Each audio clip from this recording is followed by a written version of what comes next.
This is the Fitness Plus Technology Podcast, Episode 8, with our guest, Ted Vickey. The iPhone 6 is 1 million times more powerful than the computer that they used to put the man on the moon. So what I suggest is we as a fitness industry, the health industry, the healthcare industry, this is our moonshot. This is how we can make a difference. And that is by using technology to make a difference in the lives of those that we have the opportunity and the privilege to serve. Welcome to the Fitness Plus Technology Podcast for club owners, operators, and fitness professionals. I am your host, Josh Trent, and this is your number one trusted resource for the accelerating world of fitness technology. Each week, we bring you an expert interview with global influencers at the crossroads of fitness and technology. You'll gain the insights, tools, and inspiration you need to stay connected to the pulse of what matters most for your fitness business in the age of exponential technologies. This podcast is brought to you by the Fitness Industry Technology Council, who is mobilizing resources to drive the fitness industry forward and representing leading companies and organizations to success through collaboration. This show is supported by Vickey Ventures, a boutique investment and advisory firm helping early mature and late-stage enterprises succeed in a new era. New roles in fitness for trainers on and off the fitness floor is happening for 2017. In this episode with Ted Vickey, you're going to discover why the current model of training is broken and how to bridge the gap in wearable and digital coaching. We'll identify how health and fitness technologies can impact low-income populations, how new wearable technology studies have been used for outcomes management in low-income areas, and what this type of applicable technology can mean for health clubs across the country. With Consumer Electronics Show ending just last week, I'm sure there's going to be updates to the blog over at fittechcouncil.org/podcast. Be sure to check out all the show notes from the episode today with Ted, as I know we'll be updating all these throughout the year. We have some incredible guests coming up for the rest of 2017, and if you've been feeling like there's too much information out there and you're experiencing a challenge in finding the information that most applies to you in your unique fitness business, download your copy of the 2017 Tech Trends Report from Fitzy. You can get that by going to fittechcouncil.org/report. You can also tap the show artwork on your phone and select that link for the report in purple. Many of the guests we've had on the podcast so far and in the future have given their knowledge and expertise to this report to help drive the industry forward in this age of exponential technology. Let's get into this thought-provoking conversation with Ted Vickey. For over 20 years, Ted Vickey has immersed himself in fitness technology, starting as the executive director of the White House Athletic Center through his fitness consulting company, FitWell, and continuing with his latest project as Ph.D. researcher on social networking and exercise at the National University of Ireland, Galway. Ted has proven to be an early adopter, an advocate in technical systems and their applicability to fitness. He believes we can all take advantage of technology not only to motivate individuals across the globe to get out the door and move, but to be in closer contact with healthcare providers. He's an emeritus member of the board of directors for the American Council on Exercise and has consulted with key organizations such as the Department of Commerce, the Securities and Exchange Commission, Fruit of the Loom, TSA, and more. By education, he's an exercise scientist, by experience, an entrepreneur, and by passion, a connector. Ted, welcome to the show. Josh, thanks for having me. So excited today, Ted. We connected on Friday. It's funny, we're both tech guys, and we couldn't get Skype to work, so this is going to be great. Leave it to the tech guys not to get tech to work, but I'm glad to be able to talk to you today. So honored to have you on the show. You have a wealth of expertise. Looking forward to diving in. Today's topic, nutritionists, fitness trainers, and physical therapists, Group X instructors, how technology is changing this landscape. Let's jump right in, Ted. I mean, you were at the White House for many years. What was that like for you then? And tell us how a kid from the shores gets to the White House. The shores of Lake Erie to the White House. I'm a big dreamer. And that's how it started. People would say, you can't get there. I mean, it's the White House. And I said, yes, I can. Watch me. And I did. So I graduated from Penn State with a degree in exercise and sports science. And to graduate, I needed to do an internship like many. And an opportunity came forth, and this was before technology. It was a letter from the post office. Came across the desk of the library I was working in at Penn State in the department. Not even talking about a fitness center. I'm like, gee, I wonder if they have a fitness center at the White House. And I had a love for politics. I was going to be a political science major at Penn State and broke my ankle. So my career is because of a lucky break of my ankle. And I wrote a letter to the White House asking if they had internship opportunity. If they had a fitness center, they said yes. So I applied to the White House, USA Today, the newspaper, ComSat, the satellite company, and the LA Lakers. And this is in 1991.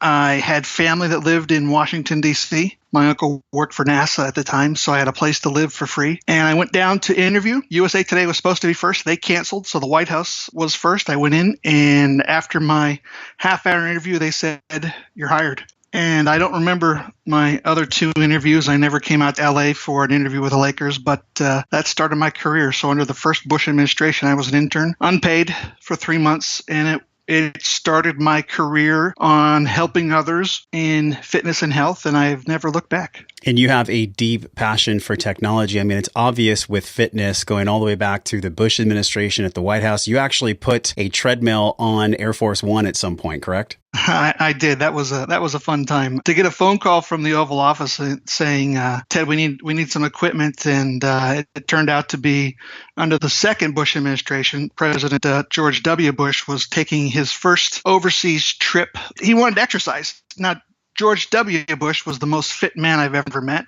Had to hire new Secret Service agents to keep up with him. And he wanted to exercise on Air Force One. And they couldn't, we first put in, it was an elliptical, but they couldn't attach it to anything that would hold it while it was taking off and landing. So we ended up getting him one of the Nordic Track treadmills that folded and went under the bed. And they were able to secure that. And so, yes, I was the one that put a treadmill on Air Force One. I don't know if anyone else has done that. That's a really cool fun fact. You know, when we look at this landscape, Ted, wearables came out in the 2000s, early 2000s. And even before that, Kevin Kelly and Gary Wolf from Wired Magazine, they were using wearables and this kind of technology to track the human experience for years. Sure. But now we look at 2017, this incredible landscape, Ted, that you're well versed in. I mean, what are you seeing right now? Just unpack this current role of the fitness trainer, the therapist, the group fitness instructor. What are they using right now as far as technology is concerned in the industry? I have never been more excited, me personally being involved in the industry, and for fitness professional to be involved in the industry. And it's through the use of disruptive health technologies. And that's the reason why. So if you take a look back historically, professional athletes, Olympic athletes have been using technology to train for years. But it's been too expensive for the average person to use those technologies along their own personal path of health and fitness. But with the advent of the smartphone, and this year, 2017, will be the 10-year anniversary of the iPhone. Think of that, 10 years ago. Wow, that's incredible. And I would ask those listening to the podcast. I had to take my phone in today to get a new battery, and the guy said it's going to take a half hour. I went to lunch without my iPhone. It was the weirdest sensation to go somewhere without my iPhone. And I think a lot of us are now conditioned to have that phone with us. Now, there's an argument. Is it right or wrong? We probably are too attached to the phone. And I enjoyed actually reading a newspaper while I was there at lunch. But research suggests that we are tethered to our phone 91% of the time. I woke up with my phone today as my alarm clock. First thing I did was check my email. People probably get on and check their Twitter. It is how we get around in a car. If you look at some of the industries that technology and especially the iPhone have totally disrupted. I grew up in a generation where I got my allowance. I went to the mall and I bought a record, a vinyl record. Mm-hmm. When's the last time, Josh, you went to a store to buy a record? Well, actually, I don't think I've ever bought a record at a store. You never bought a record at a store? I don't think so. I used to buy CDs at Tower Records when they came in the long cardboard boxes. Exactly. And we bought those CDs, but we only wanted 2 songs, right? But now you can go on and you can download only songs that you want. So technology has totally disrupted the music industry. I remember my first paycheck when I was a lifeguard having to go to a bank to make a deposit. Now I get a check, I pull out my iPhone, I take a picture of it, it's deposited that day. The money is available that day. I have clients in Europe that can wire me money from their phone to my phone, and it's available real time. Mm-hmm. The iPhone and technology has disrupted the banking industry, and it's time now for this type of technology to disrupt the health and fitness industry. I know you saw my TED Talk that I gave in February of 2016, and the first slide that I led with suggested that the computer that put the man on the moon in 1969, if you compare it to the iPhone that I have today, the iPhone 6, the iPhone 6 is 1 million times 1,000,000 times more powerful than the computer that they used to put the man on the moon. So what I suggest is we as a fitness industry, the health industry, the healthcare industry, this is our moonshot.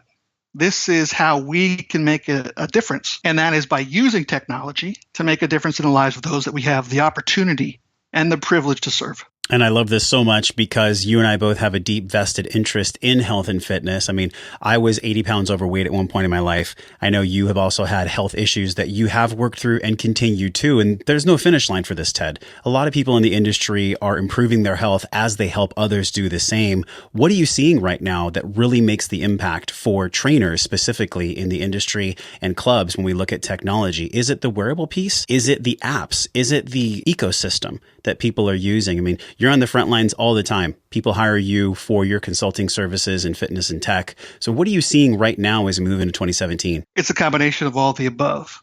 I've been in the fitness industry since 1991. I have never seen the consumer coming to the fitness industry, coming to a trainer or a health club saying, I want to train around my Fitbit. You know, they never would come in and say, I want to train around my Stairmaster. I want to train around my NordicTrack or my Cybex strength equipment. So Fitbit has done a wonderful job at creating a brand. I mean, they're going to become the next Kleenex. They are you talk about wearables, people say it's a Fitbit, but what they're talking about is the brand wearables. Yeah. They have an 82% market share right now, and we're talking about this in December of 2016. 82% in the U.S. We have plenty of data, and that's the first phase. They had to create the devices. They've done it. They've had their ups and downs, and people will talk about accuracy, and we could talk about that in a couple of minutes. We've created the ability to access and to collect the data. That's phase one. Phase two is to analyze that data. And that's where the health clubs and the personal trainers and the health coaches and the therapists and nutritionists can step in and look at that data. Because the general public probably doesn't understand what that means. It's the same as, the financial market. You could do your own investment, or you could hire a financial planner to understand. That's the same thing that we're talking about here. The fitness professional is that financial investor looking at all that information. That's phase two. So that's the analysis. And the implementation is phase three. And that's where we're going now. That's 2017. And that's what I'm excited about. So we're talking about taking that information, personalizing it, sending it out back to the person in the method that they want it. You might like it in a text message. I might want it in a push notification. Another person might like it on an email, a phone call. But we know what that is. And through artificial intelligence and through some real simple ways of just understanding our clients, we can send it back to the person and get real-time feedback back from them. I mean, Josh, we talked on Friday. A personal trainer is lucky if they see their clients, once or twice a week? Sure, about that, yeah. But what is the client doing the other 166 hours of the week? We don't know. We hope that they're exercising. We don't know. But now with the ability of having the wearables, having the apps, we can see if they've been doing their walking, if they've been drinking their water, if they've been sleeping the right amount, if they've been eating the proper foods. And I have always been of the opinion that people hire health coaches and personal trainers. The number one reason is accountability. And we can use apps and wearables to hold people accountable. And if that is the true goal, and if the goal is to educate as we do that, then I think there is no better way to do that than through technology. So currently we see accountability being a prime mover in why people would ever want to work with a health and wellness pro. But what about the new roles, Ted? I mean, you work at Canyon Ranch Institute. You're the senior advisor for disruptive health technologies. This is where the use of technology and coaching and outcomes management, they all come to this beautiful intersection. What do you see for the accountability piece with health coaches, trainers, nutritionists? What are the ones that are doing a really good job? Are there any platforms that come to mind, or do you see a gap that needs to be filled? I think there's a gap, and I think that this is an opportunity for the industry to really make a difference. The health care industry is broken. We know that. We've been talking about that for years. Donald Trump got elected because he's been talking about that. I am looking forward to finding out how Donald Trump is going to address the industry when it comes to regulations, because as you and I have talked before, the regulations that now are in place actually prevent the effective use of technology. I'll give you an example. Yeah. At Canyon Ranch Institute, we work with low-income communities all across the U.S. So let's say, for example, we have a physician that can do a Skype call. The physician is located in Arizona, and the patient is located in New York. By law, that can't happen because the physician is in Arizona and may not be licensed in New York. We know that it's cheaper to do it over Skype. We know that it can be equally as effective. We know that that Skype call can replace the person in New York going to the emergency room and having that very, very expensive emergency room visit. We know, especially for the low-income community members, where the person may have a part-time job and taking time off to go to the physician's office actually is costing the person because they are not getting paid to go. And the ability to pull up an iPhone and to be able to have that doctor's appointment at a lunch break. Mm-hmm. I mean, think of the possibilities from there. But the laws prevent that from happening. So I think from a deregulatory, and I understand those laws are put in place for a reason, but those laws were written even before the iPhone came out. So I'm interested in looking what the FDA is going to do and what some of the other regulatory bodies are going to do when it comes to how can we remove some of the barriers while still having the need for being safe and effective. When are these policies going to be changed, Ted? So you see this at Canyon Ranch. You've shifted your services from corporate to low-income families. I mean, this is where help is needed the most. You know, we had Graham Maelstrom on the show. You and him have done multiple webinars through ACE together. There was a study, actually, I think is worth mentioning, and it was a webinar you did about population and outcomes management. What kinds of wearables were they using in those tests and in your webinar? Can you talk to us a little bit about what you did with Graham? Sure. One of the things that we did specifically with the low-income communities was to find out if those in the communities would even use wearables. So let's back up and let's define what that is.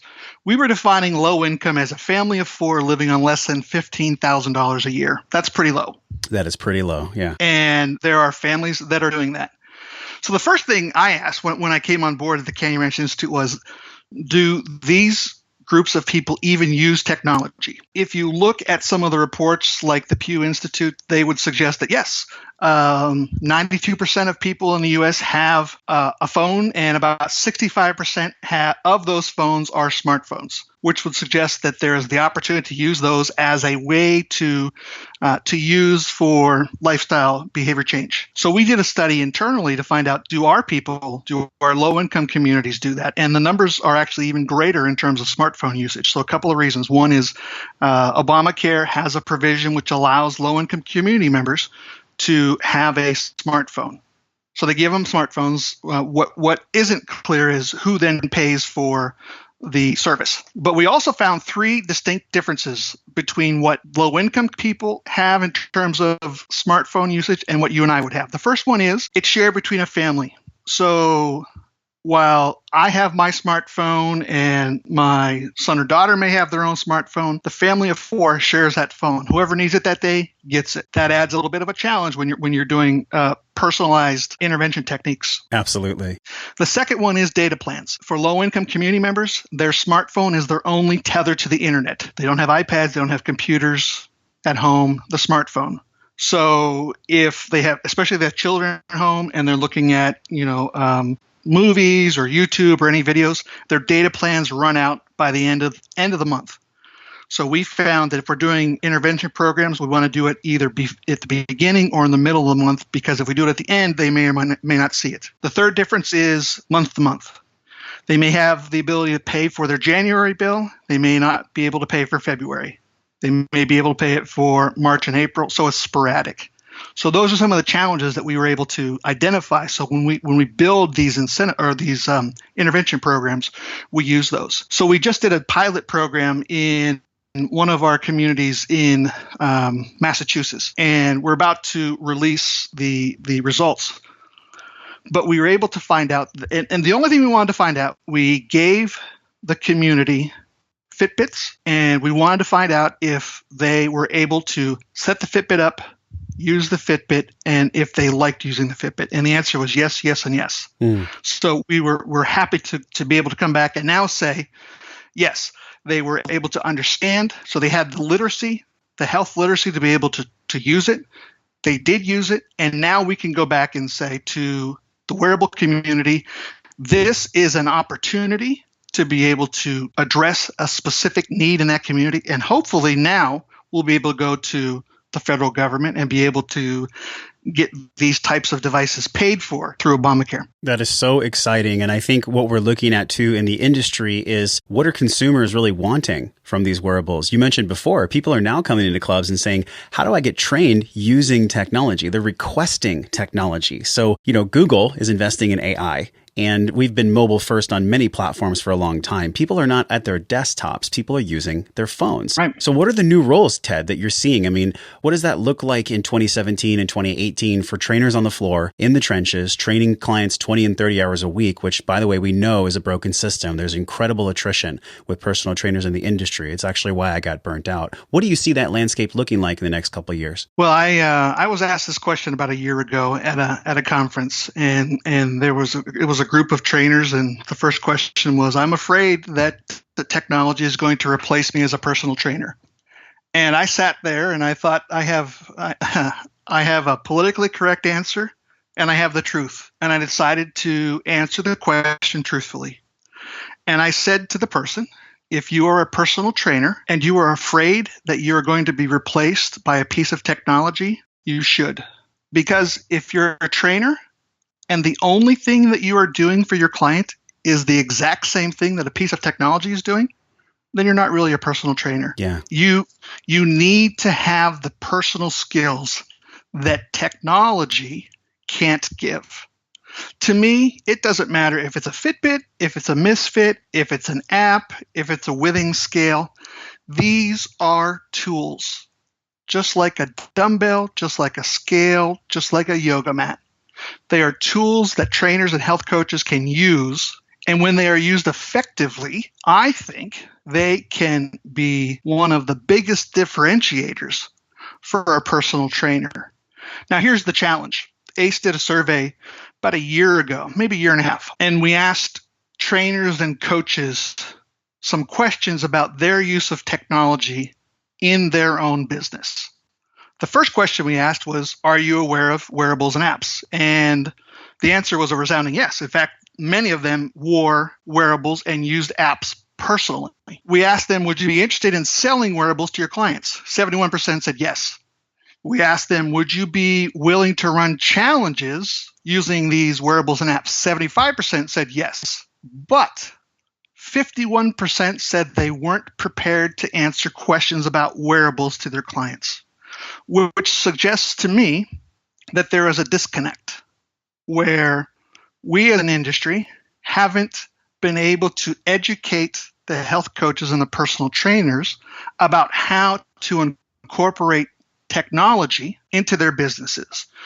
You mentioned a couple of minutes ago that the current method of personal training is broken, and I agree. Mm-hmm. If you do the numbers, and if you don't want to really burn yourself out, 6 hours of personal training a day, you know what, you'd be lucky if you pulled in and you're working for a club chain, maybe 50, 55,000 a year, which is a good career in some places. But I believe that technology, we can flip that. I call it the Spotify model, right? So you're paying a monthly fee, but instead of seeing a person 4 days out of a month, what if you only saw them twice? But you are tracking them through some of these devices. You're looking at their food log. You're looking at their steps. You're looking at a number of metrics, and you are providing them guidance through technology as opposed to seeing them through one-on-one appointments. That is so powerful. And I am completely in agreement with you there. I'm almost feeling like, man, I wish this technology was around when I was on the club floor. Maybe you're seeing somebody twice a month, as you had said. The other 28 days out of the month, are there platforms that you've seen really move the needle? I mean, we've had Nudge Coach as one of the people that just joined FitC, and we know there's a couple other platforms out there. But where are the people in the technology sector, the fitness technology sector, putting their efforts to do this Spotify model? I love that. Nudge Coach, I think, probably is one of the ones that is leading the way. There are some others, and I know of some of the major players in the wearable and the apps market that are looking at making this happen. It's going to be an interesting 2017. Yeah. And I am going to push to make sure that our needs in the fitness industry will be heard. That's what I think my passion for 2017 is going to be, is to make sure that I don't want this to turn into another marketing scheme or another get-rich scheme. There needs to be science around this. There needs to be habit forming, social motivation, and goal reinforcement. There needs to be behavior change built into these systems, built into these platforms. Yeah. I talk about disruption, and disruption isn't a bad thing. Disruption is really to cause something to be unable to continue in the normal way. Guess what, folks? The normal way of personal training isn't sustainable, and it doesn't work. So it's time for us to be disruptive in personal training, and it goes for health coaching, and it goes for club owners, and it goes for small studios too. And that's what I'm excited about.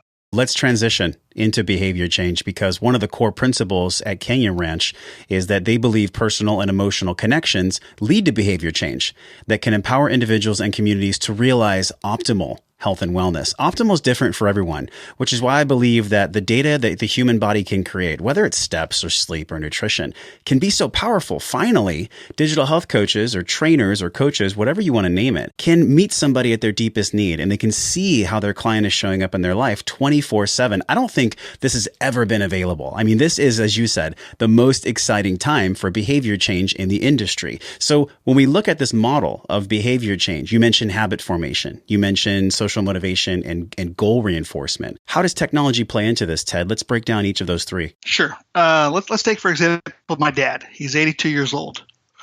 Just got his first iPhone, and we got him a Fitbit. Now, if you go by what the federal government says, he should take 10,000 steps a day.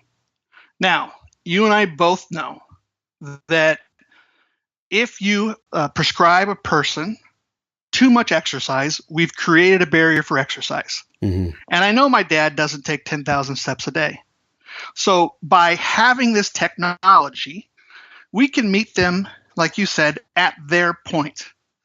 So what I suggest people do is when you go out and you get a Fitbit or any wearable, this isn't a commercial for Fitbit, but when you go out and get a wearable, do a baseline for a week. So let's say we find out that my dad is actually taking 3,500 steps a week. Imagine if we told Dad to go from 3,500 to 10,000 steps in a week. It's not going to work. And he's actually going to start hating exercise, and we've actually created that barrier for him. And it's just another hurdle. Mm-hmm. But now that we know his baseline, let's work with him from that baseline. So instead of 3,500 next week, do 10% more. Pick a number, 10%, 20%, whatever that number is, and slowly progress and increase as we go along. Because now we have the data. And this is where the data is important, because then we can go back and we can show our clients, look at the progression that you've done. Yeah. Now, if you have a scale and you have a scale at home that can be connected into this platform that we've talked about, I would venture to guess if you can show a person an increase in the number of steps and you can include the scale in there, well, the weight is probably going to either stay the same or start to go down. Now, we know there's some other variables in there with food intake. And by the way, that's the hardest piece to track digitally. There is not yet the ability to take a picture of food and for that picture to be able to know what exactly it is. You can't take a picture of a cheeseburger and know that it's a cheeseburger with mayonnaise on the inside. Do you feel like that's coming, though? Possibly that's coming down the road, right? There's the company, the Go-Bee, Heal-Bee. They try to do non-invasive monitoring where it wasn't piercing the skin. I mean, what do you think about habit formation and tracking nutrients? I'm skeptical. I've seen some of these, and I know you and I will be at the Consumer Electronics Show. I saw one last year, which was a laser type of device where you pointed the laser, and the way that it was explained to me, I had to sign this NDA and promise not to talk about it, but here I am talking about it. But each piece of food gives off a certain scent, if you will, a DNA scent. Yeah. And this laser could pick it up. And it was crowdsourced, right? So I actually brought an apple into the demo, and I scanned the apple, and it worked. And I was totally blown away by it. Now, the product is only as good as the crowdsourcing. So someone had actually scanned the Granny Smith apple, which is how it knew it was a Granny Smith apple. But what is interesting was the technology is there. The technology now exists where it can grow. Yeah. What needs to happen is, one, the price has to be at a point where the general consumer can pay for it. And two, the investments have to take place for it to happen. But what I find Yeah. equally of interest, and let's go back to the Canyon Ranch Institute. So one of the first site visits I made was to New York City, and I was working with a dietitian in the Bronx. And here I was, this technologist saying, let's figure out a way to help with your patients coming in talking about nutrition. Let's build an app. And as more and more I talked with the nutritionist, I found out that really what she needed wasn't something to talk about calories and the percent carbohydrates and fats and the nutrients. What we did was actually come up with a very simple model of having her clients take a picture of the food, and then they would bring it in and show the nutritionist. It was a food journal, and it was as easy as taking a picture of it. So I was trying to create this very complex model, and it was as simple as using the phone. And there are actually some apps that are out there. Meal Logger is the one I think of, where you take a picture of your food and you can share it with your health coach. So the actual fact of having to take a picture of the food that you're going to eat can be very powerful. And that's the social motivation piece. Yeah. Where if I'm sitting down and I'm about to eat a quarter pounder with cheese with large fries and a extra large Coca-Cola, and I know I've got to take a picture, and Josh, you're going to see it. I may not eat it. Sure. You as my accountability partner, if that's what that is, then you've done your job. Right? Yeah. Some of the things, I think sometimes we try to get too deep into it, and we're trying to answer questions that maybe we as the providers want to know. Well, we want to know what percent fat is that, what percent protein. But we're talking about behavior change. And the behavior change is me picking up that quarter pounder and eating it, as opposed to the other piece to it. So some of these tools don't have to be as complicated as we want to make them to be. Yeah, and I think people are really considering the mechanism, but I think what you're talking about is the mental why. I mean, before anybody goes through a habit formation mechanism or they jump into the cue, routine, reward, the habit loop. I know Nir Ayal, he was on the Wellness Force podcast, and he talked about his model where people get this trigger and then they do the thing. Well, there's space in between the thing and the trigger. How does that apply to goal reinforcement? I mean, when we look at stepping stone goals, what does that look like to reinforce the goal for people that are on the health and wellness path? Well, that's the golden ticket. And that's what, when we use technology to find that, we really can help those that we're serving. Because you're right. I might have an appointment with you today saying, Josh, you know what? My biggest challenge is that I go to McDonald's after my long day of work, and I can sit here today at noon on Monday and promise you, Josh, as my accountability health coach, I won't do it. But at 5:00, when I'm driving past McDonald's, that challenge is very, very strong. That pull of McDonald's is there. Yeah. So imagine if there is a way, you and I could build this app where through GPS, when my iPhone knows I'm near a McDonald's, it sends me some sort of message saying, remember what Josh said. It's kind of like that. I call it my Polish grandmother sitting on my shoulder. Don't go to McDonald's, saying it exactly at the right time. Those are the types of things that technology can do.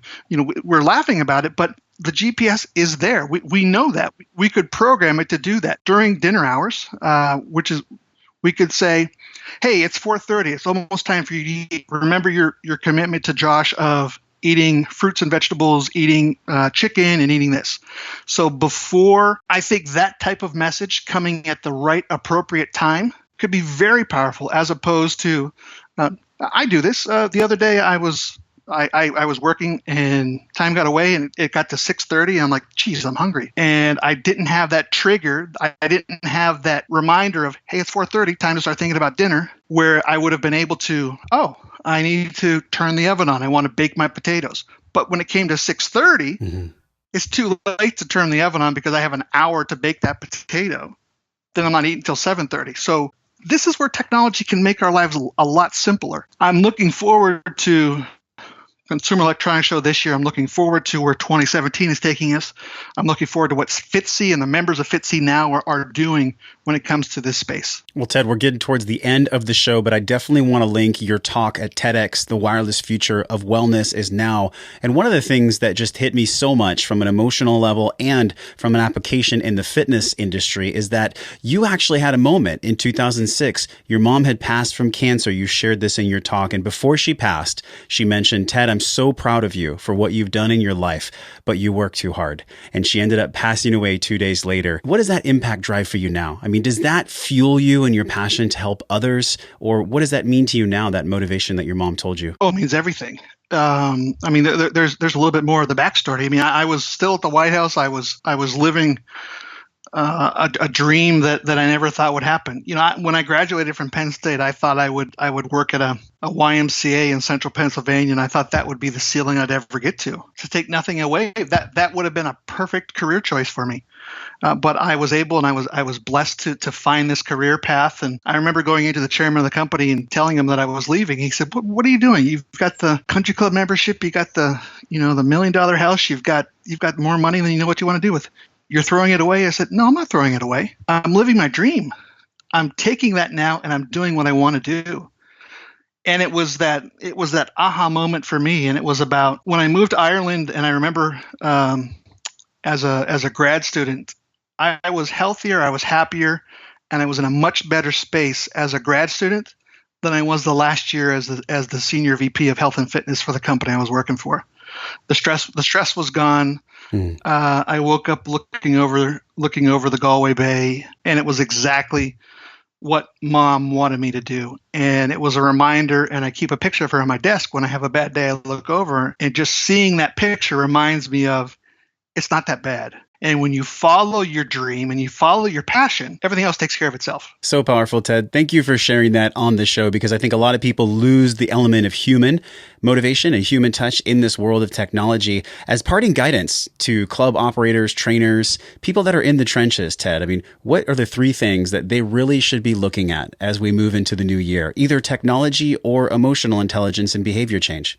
Oh, I think the first thing is to dream big, and don't be afraid to make mistakes, because that's how we learn. The other thing is don't be afraid of technology, because I think those that can incorporate and embrace technology personally and professionally are the ones that are going to make it the way they want to do it. And the other one is I think about what Mom said. When I face challenges, I think Mom always said, do what your heart tells you, because no one can ever question what your heart says. So I do that a lot. Ted Vickey. You can learn more about Ted's work at tedvickey.com. We'll have all the show notes at fittechcouncil.org/podcast. And Ted, we're definitely looking forward to see what you learned from CES and having you back on the show again in 2017. Thanks for what you do in the industry and for joining us on the show. Thanks, Josh. Thanks for what you're doing as well. Disruptive technology is happening right now in the fitness industry, with some of the largest brands in wellness technology and digital health aiming their sights on the fitness industry. 2017 will be the year for smart club owners, operators, and trainers to dedicate time and energy towards adoption. This is an exciting time for all of us involved in the industry. Big changes are coming, and technology is leading that disruption. Those that understand and embrace new technology will continue to see success and grow. Those that don't may struggle to survive. The current healthcare model is broken. By being the bridge between doctor appointments, the certified health professional can play a critical role in the success of the overall wellness of each client. And by using the proper disruptive health technologies as a tool, this success can be even greater. Thank you for spending some time with me on the Fitness Plus Technology Podcast. I want to thank our sponsors, Videri Ventures and the Fitness Industry Technology Council. You can learn more about becoming a valued partner with FitC, as well as access all the links and resources from today's show by heading over to fittechcouncil.org/podcast. If you're listening on your phone, tap the show artwork and the live link will appear in purple. Support this podcast by leaving us a 5-star review on iTunes. If you've gotten value and been able to take inspired action from the guests and information on this show, head on over to fittechcouncil.org/review, and you can leave your voice to be heard live on the iTunes airwaves. Or just simply tap that show artwork and the review link will be in purple for you to leave right from your phone. Next week, we have another phenomenal show with an expert guest to inspire you at the crossroads of fitness and technology. So until I see you again next week, be well, have an amazing day, and go out there to connect online and offline with the people you care about most.